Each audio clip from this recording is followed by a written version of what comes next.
Filho de lojista tem que assumir o negócio da família obrigatoriamente? E mais, como lidar com essa diferença de opiniões entre as gerações, entre familiares dentro de uma empresa de varejo, hein? Seja bem-vindo a mais um Café com Dino. Você está ouvindo Café com Dino.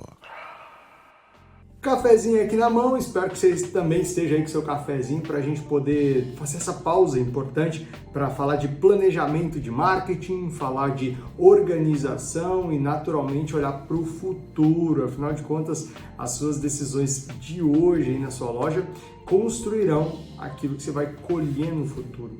E olha, um dos temas que mais me perguntam e que é muito comum, muito recorrente nas minhas mentorias é a questão da sucessão familiar no varejo. A esmagadora maioria das empresas de varejo do Brasil são empresas familiares, fundadas por avós, fundadas por pais e que hoje têm o desafio da transição, da geração daqueles que estão no comando para aqueles que vão assumir o comando. Transição entre um estilo de liderar, um estilo de fazer negócios para um outro estilo. Acredito que você vai concordar comigo que é natural que quem esteja assumindo o negócio queira também deixar sua marca, queira imprimir o seu estilo, queira deixar as coisas um pouco mais com a sua cara, Então, há sempre essa tensão entre aquele líder ou aquela líder que está passando o bastão para quem está assumindo. Essa transição de geração pode ser extremamente rápida, no caso de um falecimento, no caso de alguma questão ligada à saúde, algum afastamento de quem estava no comando para os seus sucessores, ou pode ser uma transição lenta, no sentido de que esse fundador, ou esse líder, ou essa líder vai aos poucos introduzindo os sucessores no negócio. Essa transição ela pode ser harmoniosa ou ela pode ser traumática. Por que eu digo que ela pode ser traumática? Porque toda relação familiar ela é naturalmente um reflexo de anos de convivência, de sentimentos, de competição pela atenção dos pais, de memórias, de traumas, de questões muito inconscientes que não foram tratadas, que não foram colocadas na mesa, ou mesmo de conflitos da família, que é absolutamente normal, Você vai combinar comigo que não existe nenhuma família sem conflito, a não ser que a sua família aí seja uma exceção, a minha não é. Naturalmente, por mais que a gente tenha uma boa convivência, nós temos divergências de opinião, nós temos visões diferentes e sim, há conflitos na história de todas as famílias. E quando essas questões familiares vêm para o ambiente da loja, vêm para o ambiente da empresa, elas naturalmente acabam prejudicando as relações, as tomadas de decisão. Isso é mais nocivo para uma empresa do que qualquer concorrente lá fora. Eu falo por experiência, eu já acompanhei empresas, eu já mentorei empresas que o grande desafio estava muito mais dentro do ambiente da empresa, entre os familiares, pai entrar em acordo com filha, mãe entrar em acordo com filha, filha entender o estilo de liderança e entender um certo respeito ao passado, a toda a história e também saber colocar o seu ponto de vista. Essas tensões entre pais e filhos, entre filhos e colaboradores, porque também muitos colaboradores esperavam por aquele espaço, esperavam por aquele momento, esperavam por aquela colocação na empresa que de repente é ocupada por um filho que na cabeça deles não é tão competente. 2000 anos depois. Então essas tensões elas são comuns, elas estão colocadas em todas as empresas familiares, mas a pergunta é como lidar com isso, O primeiro ponto é uma questão polêmica, que é assim, o filho de um lojista deve assumir, tem que obrigatoriamente assumir um negócio de família? Bom, vamos buscar referência aqui nas grandes empresas, nas grandes fortunas, nas maiores corporações, que foram fundadas aí por um avô, por um pai. Como é que elas lidam com isso, Elas lidam com isso trazendo um olhar profissional, trazendo um apoio profissional, trazendo algum tipo de consultoria ou mesmo um profissional, uma profissional que consegue fazer as avaliações corretas sobre o perfil comportamental. Então a primeira pergunta é: a pessoa quer assumir aquela posição? O filho, a filha quer assumir a posição? O filho ou a filha tem amor pelo negócio, consegue se enxergar ali a longo prazo? Sim ou não? Se não, eu particularmente não vejo motivo nenhum para uma pessoa que não quer estar numa posição assumir aquela posição, porque ela não vai fazer aquilo com carinho, ela não vai fazer aquilo com gosto, com amor, que é necessário para uma posição de liderança. O varejo é feito de homens e mulheres, de líderes que amam o que fazem, porque se não for assim, você conhece bem, não aguenta o tranco, não aguenta a paulada do dia a dia, não aguenta os desafios de liderar uma empresa de varejo. Então, quer assumir sim ou não? Não, então está resolvido. É necessário começar a buscar um gestor profissional, um executivo, né, ou outra pessoa da família que queira assumir. Segundo, quer assumir, ou tem outra pessoa que quer assumir, vem uma outra investigação, feita por um profissional naturalmente. Tem perfil para isso? Tem as competências para isso, para essa posição? Porque uma coisa é querer, outra coisa é querer e ter o perfil. Talvez muitos querem aquela posição dentro da empresa muito mais por uma questão de ego, muito mais por uma questão de uma fantasia ligada ao que é ser líder, né? Uma falsa expectativa de poder, de influência sobre as pessoas, de influência sobre os seus pares, quando a gente sabe que o líder, na verdade, a função principal dele é servir, ele está ali a serviço para a empresa, primeiro, né, como um todo, e segundo, a serviço dos seus colaboradores, ou seja, ajudar os colaboradores a desempenharem as atividades que eles precisam desempenhar. Então, não tem muito espaço para ego nessa história, né? Então, quais são as motivações dessa pessoa da família que quer assumir uma posição, se ela de fato quer, e se ela tem ou não as competências para assumir aquela função, porque existem perfis diferentes, né? Algumas pessoas elas são mais lógicas, são mais metódicas, elas tendem a assumir posições ligadas a finanças, contabilidade, controle, planejamento. Outras são mais comunicativas, tendem a ser mais comerciais, mais vendedoras, né? Então tendem também a se aproximar um pouco mais da área comercial, expansão, marketing, né? Então o familiar, né? O filho ou enfim o familiar, ele tem a vontade, tem o perfil, tem as competências, né? As grandes empresas isso é investigado. Então essa investigação é muito importante porque se a pessoa não quer assumir ou não tem as condições, conhecimentos, habilidades para assumir aquela posição, é muito melhor que ela esteja recebendo algum tipo de dividendo ou quem sabe até um salário da empresa para ela ficar fora da empresa, para que um gestor profissional, para que um executivo de mercado assuma e seja motivado aí por participações nos ganhos, por bônus em cima de resultados e por aí vai. Eu sei que todo pai ou toda mãe, né, que é do varejo, que fundou uma loja, que herdou uma loja, sonha que os filhos deem continuidade a esse legado. Mas nós sabemos que cada um tem o seu sonho de vida, cada um tem o seu estilo, cada um tem os seus talentos e a preservação da empresa, né, enquanto uma organização que inclusive vai assegurar o futuro da família como um todo e também o futuro daqueles empregados que hoje fazem parte do quadro e aqueles que vão vir a fazer parte, essa preservação ela é mais importante do que ego, do que qualquer vontade, digamos, mais sentimental nesse campo de sucessão. Você que é lojista, então, precisa avaliar de forma bastante fria, né? Qual decisão é mais garantidora do futuro da loja, do futuro da empresa em relação à sucessão. Há um ponto aí profundo de responsabilidade, né? Afinal de contas, há empregados dependendo do sucesso dessa empresa, há fornecedores que dependem do sucesso dessa empresa, há também as expectativas e as necessidades dos sócios, né? Da família ou das famílias que fazem parte do corpo aí de sociedade dessa empresa, né? Então, naturalmente, a decisão sobre sucessão é uma decisão muito mais baseada naquilo que é mais garantido ou que tem menos risco para o futuro da empresa do que qualquer outra coisa. Atualmente eu faço parte do conselho de administração de uma rede de lojas de varejo. Como é que funciona, né?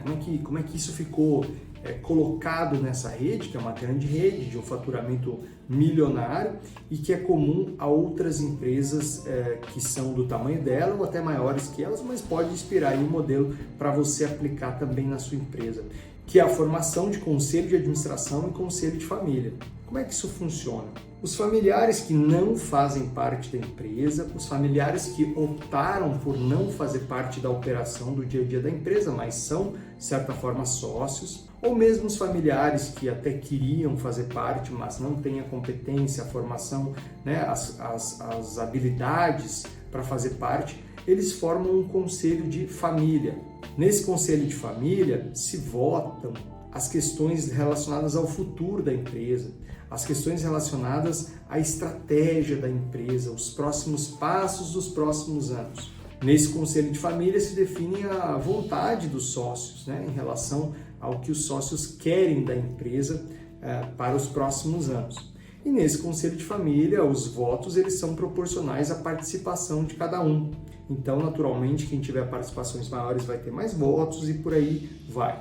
A questão é que essas pessoas não se envolvem no dia a dia da empresa. Essas pessoas não se envolvem nas lojas, não se envolvem na administração, né? Elas não opinam, elas não participam. Por quê? Lá dentro do conselho de família, eles tomam as decisões e essas decisões são expostas a um outro conselho, que é o conselho de administração. O conselho de administração, no qual eu faço parte, por exemplo, ele é composto por agentes externos à empresa. Não podem ser familiares, não podem ser pessoas que têm alguma relação de negócios com aquela empresa e devem ser pessoas que têm uma experiência prática comprovada relacionada àquele setor, relacionada àquele mercado.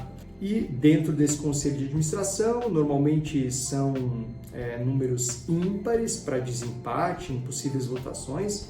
Em média são 5 ou 7 conselheiros.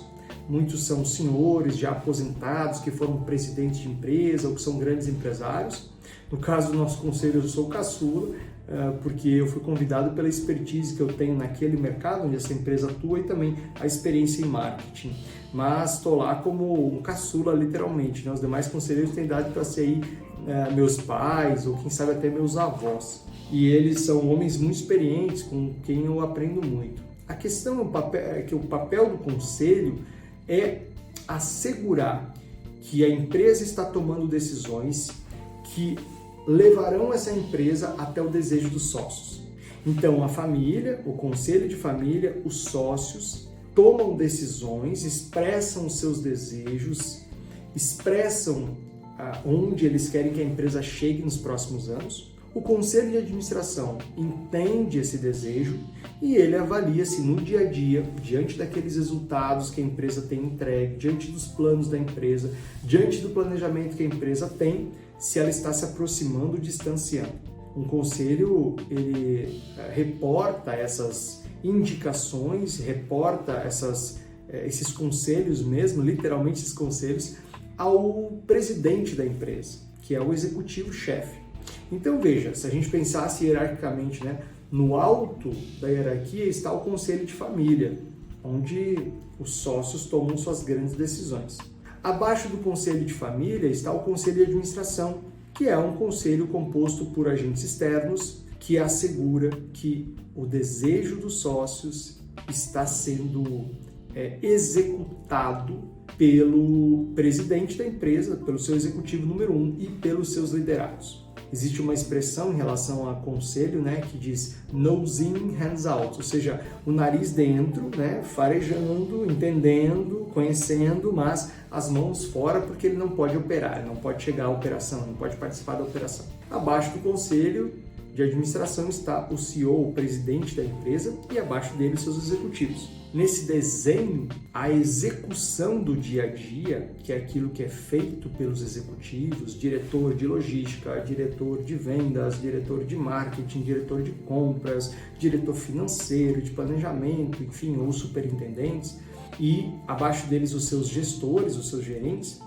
eles vão trabalhando no dia a dia, seguindo aquelas orientações passadas pelo seu presidente. E aí o conselho avalia mensalmente o andamento desses trabalhos e o conselho dá a sua opinião, reporta ao presidente e também ao conselho de família. Entenda que nesse escopo, né, se a gente pensar nesse escopo, você tem a família lá no lugar dela, que é o lugar das grandes decisões. Você tem um conselho, que é um apoio consultivo, formado por pessoas de grande experiência e que não estão na operação, por isso podem dar opiniões, digamos, menos contaminadas, opiniões mais neutras, porque não estão lá disputando espaço. Porque o que acontece numa empresa, seja qual for o tamanho dela? Há, claro, um trabalho para entregar os resultados, mas também há uma disputa de espaço, uma disputa de poder. É assim que funciona, é como os seres humanos funcionam. Então o conselho não está ali disputando poder, o conselho não está disputando espaço, não está disputando influência, o conselho não está preocupado em ser promovido. Assim o conselho pode falar de forma extremamente objetiva, assertiva, transparente, analisando o andamento da empresa e aconselhando tanto a família como o executivo-chefe, o número 1. Entenda que essas estruturas, elas servem para garantir o futuro da empresa. Essas estruturas servem para lançar um olhar crítico, fazer perguntas incômodas, trazer boas práticas, trazer insights que vão ajudar essa empresa a se perpetuar e garantir para a família também a continuidade dessa empresa e a sua segurança.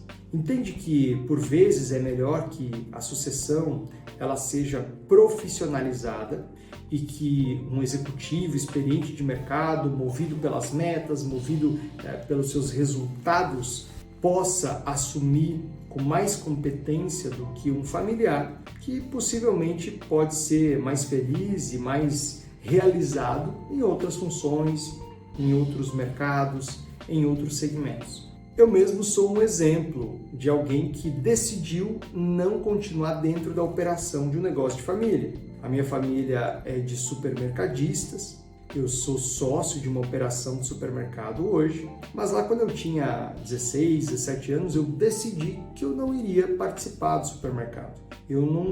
Aquela operação, aquele negócio não me encantava. E eu decidi que eu iria partir para uma carreira executiva, que eu ia me tornar um executivo, e esse foi o meu caminho durante 16 anos. Eu continuei nesses 16 anos fazendo parte das decisões principais, opinando sobre questões de planejamento, orientando o marketing, mas é meu irmão, que tem a maior parte da sociedade, que toca esse supermercado, que lidera, que dirige esse supermercado, e eu particularmente não me arrependo nem um pouco dessa decisão. Hoje eu sou um sócio que cuido do marketing à distância, eu sou um sócio que acompanha os resultados diariamente desse negócio, mas optei por não operar. E eu tenho certeza que isso foi uma questão muito bem resolvida, tanto para o meu irmão quanto para mim, e eu me sinto muito mais realizado nas minhas atribuições hoje, com a minha empresa de consultoria, com as minhas mentorias, com todo o trabalho que eu faço para formar líderes no Brasil todo, do que se eu estivesse operando o supermercado. Naturalmente, aquilo que eu faço lá no meu negócio, que é cuidar do marketing à distância mesmo, fazer o planejamento de marketing, é o que eu faço com os meus clientes hoje. Então, antes de ensinar qualquer coisa, eu levo para a minha empresa, eu tenho lá um campo de testes, eu tenho a possibilidade de validar as metodologias e depois eu ensino, depois eu aplico isso com os meus mentorados. Então, percebe que não é exatamente um problema não assumir um negócio de família quando não há intenção de estar naquela posição. Agora, como lidar com as divergências de opiniões, né? Como lidar com os conflitos de opinião? Imagina as pessoas que fundaram uma empresa, que fizeram trilharam todo esse caminho até hoje, de repente estão diante da situação de passar esse bastão para pessoas que têm pouca experiência prática, que têm boa vontade, que têm realmente sangue nos olhos, mas que têm pouca experiência prática, né? E aí há um drama aí, né? Há uma tensão natural no sentido de que aqueles que vieram antes querem evitar erros, querem preservar a empresa de erros, querem preservar o familiar dos erros, e aí não solta o bastão, e ao mesmo tempo quem está assumindo quer colocar, imprimir o seu estilo, colocar o seu jeito, e isso começa a ser um ponto de geração de conflitos, né? Como é que se ameniza isso? Como é que se resolve isso? Bom, de novo, com planejamento, né? Quando você coloca os familiares dentro de um espaço onde eles participam do planejamento, olhando para frente, olhando para os próximos 5 anos. Eu sei que num ambiente como esse é difícil olhar para 5 anos, né, com transformações tão rápidas, com tantas mudanças, mas a técnica é exatamente essa, é olhar para o futuro, olhar para os próximos 5 anos, fazer um planejamento, quer dizer, onde essa empresa quer estar em 5 anos, qual é o faturamento que ela deve ter em 5 anos, qual é a participação do mercado em 5 anos, quanto por cento desse faturamento vai vir dos meios digitais em 5 anos. E a partir deste acordo, essa visão de futuro passa a ser o norteador das decisões. E aí, quando os conflitos emergem, né, é nessa visão que a gente vai buscar uma resposta. Ou seja, se eu tenho aqui 5 pontos de vista diferentes, de 5 sócios diferentes, ou de pai e 2 filhos, ou de pai e mãe mais 2 filhos, quer dizer, você tem opiniões diferentes e divergentes, cada um quer levar a empresa para um lugar. Vem a pergunta, o que está no nosso planejamento? Qual é a nossa visão para 5 anos? E aí, essa visão de 5 anos precisa ser levada em consideração como grande norte. Aí vem outra pergunta. Qual das opiniões aqui na mesa, ou qual das decisões que vocês querem conduzir aqui vai nos aproximar e qual vai nos distanciar da nossa visão de 5 anos? Então, uma boa forma de diminuir os conflitos é travar uma visão conjunta, acordada por todos. Não precisa ser absolutamente unânime, a maioria naturalmente vai votar, ou enfim, a posição ali da maioria vai prevalecer, mas qual das opções que a gente tem para resolver um conflito, resolver uma questão, ela mais nos aproxima da visão de 5 anos e qual que nos distancia? Entende como a visão e o próprio propósito da empresa ajudam a resolver os conflitos? Porque conflitos são naturais e são absolutamente saudáveis, né? À medida que você coloca conflitos na mesa e que eles acontecem, naturalmente eles fazem as pessoas pensarem mais, refletirem mais, fazem as pessoas perceberem outros pontos de vista que talvez elas não tinham pensado antes. Agora, a decisão que vai prevalecer é o que mais aproxima a empresa da sua visão de futuro. Por isso que é importante ter um planejamento escrito. Planejamento não está escrito, não é planejamento. Tudo que é importante na vida está escrito. Quando você nasce, tem uma certidão de nascimento. Quando você casa, tem uma certidão de casamento. Quando você vende um apartamento ou compra uma casa, tem um documento. Quando você é contratado ou demite alguém, ou contrata alguém ou demite alguém, tem um documento.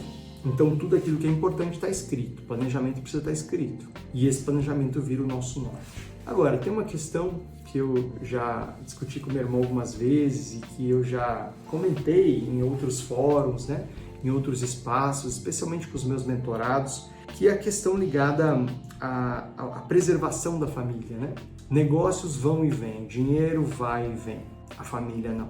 Nada é mais importante que a família. Então, na dúvida entre o negócio e a família, no conflito entre o negócio e a família, a melhor solução, na minha opinião, sempre é a solução que melhor preserva as relações familiares. Porque se o negócio, por uma série de decisões, acaba perdendo um pouco de espaço no mercado, um pouco de dinheiro, tudo isso é recuperável com o tempo, né? Com uma ação mais firme, com um trabalho mais árduo, né? Com apoio de uma inteligência de consultoria, isso tudo pode ser revertido. Agora, relações familiares machucadas, relações familiares agredidas por disputas, por essas questões podem não ser recuperáveis ou, se forem, deixarão traumas, deixarão marcas que vão se perpetuar pela vida toda.